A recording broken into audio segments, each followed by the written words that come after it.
தாங்குவேன். நீ பயப்படாதே, நான் உன்னுடனே கூட இருக்கிறேன். திகையாதே, நான் உன் தேவன். நான் உன்னை பலப்படுத்தி உனக்குச் சகாயம் பண்ணுவேன். நீ நீதியின் கரத்தினால் உன்னை தாங்குவேன். ஏசாயா 41:10. கர்த்தர் நம்மை தாங்குகிறவர், கரம் பிடித்து தாங்கி வழி நடத்துகிறவர். அப்படி தாங்கும்போதே தன்னுடைய நீதியின் வலக்கரத்தை நமக்கு நேராக நீட்டுகிறார், அன்போடு வழிநடத்துகிறார். கடந்த வருடங்களில் எல்லாம் அவர் நம்மை கரம் பிடித்து வழிநடத்தினார்.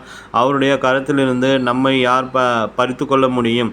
அவருடைய கரத்திலிருந்து யார் வழுவிச் செல்ல முடியும்? கரம் பிடிக்கும் போதே நம்முடைய உள்ளத்திலே ஆறுதலும் தேர்தலும் உண்டாகிறது, ஆத்மாவிலே மனமகிழ்ச்சி உண்டாகிறது. தாவீது ராஜா தன் அனுபவத்தை எழுதும்போது, அவர் என் ஆத்மாவை தேற்றி தம்முடைய நாமத்தின் நிமித்தம் என்னை நீதியின் பாதையில் நடத்துகிறார், சங்கீதம் 23:3 என்று எழுதுகிறார். கர்த்தருடைய வலதுகரம் உங்களை பிடித்திருக்கிறதை தியானித்து பாருங்கள். நீ தண்ணீர்களை கடக்கும்போது நான் உன்னோடு இருப்பேன். நீ ஆறுகளை கடக்கும்போது அவைகள் உன்மேல் புரளுவதில்லை. நீ அக்கினியில் நடக்கும்போது வேகாதிருப்பாய். அக்கினி ஜுவாலை உன் பேரில் பற்றாது என்று கர்த்தர் வாக்களிக்கிறார்.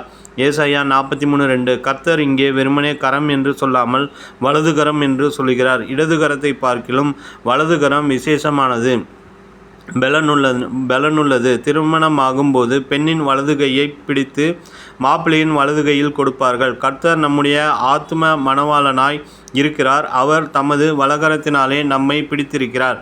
இயேசு கிறிஸ்து உயிர்த்தெழுந்து பரலோகத்திலிருந்து சென்றபோது அவர் பிதாவின் இடப்பக்கத்தில் உட்காரவில்லை, வலது பாரிசத்திலே உட்கார்ந்தார். அதுபோல நாம் ஜெயம் கொண்டு பரலோக ராஜ்யத்துக்கு செல்லும்போது கிறிஸ்துவின் வலது பாரிசத்திலேயே அமர்ந்திருப்போம். கர்த்தர் சொல்லுகிறார், நான் ஜெயம் கொண்டு என் பிதாவினுடைய சிங்காசனத்திலே அவரோடே கூட உட்கார்ந்தது போல ஜெயம் கொள்ளுகிறவன் எவனோ அவனும் என்னுடைய சிங்காசனத்தில் என்னோடே கூட உட்காரும்படி அருள் செய்வேன். வெளிப்படுத்தின சுவிசேஷம் 3:21.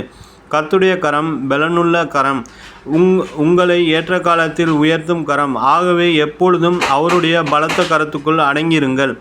எந்நிலையிலும் எந்நாளும் நம்மை காக்கிற அந்த பலத்த கரங்களுக்குள்ளே நாம் அமர்ந்து கொள்வோமாக. அப்பொழுது எந்த தீவினையும் நம்மை அணுகாது.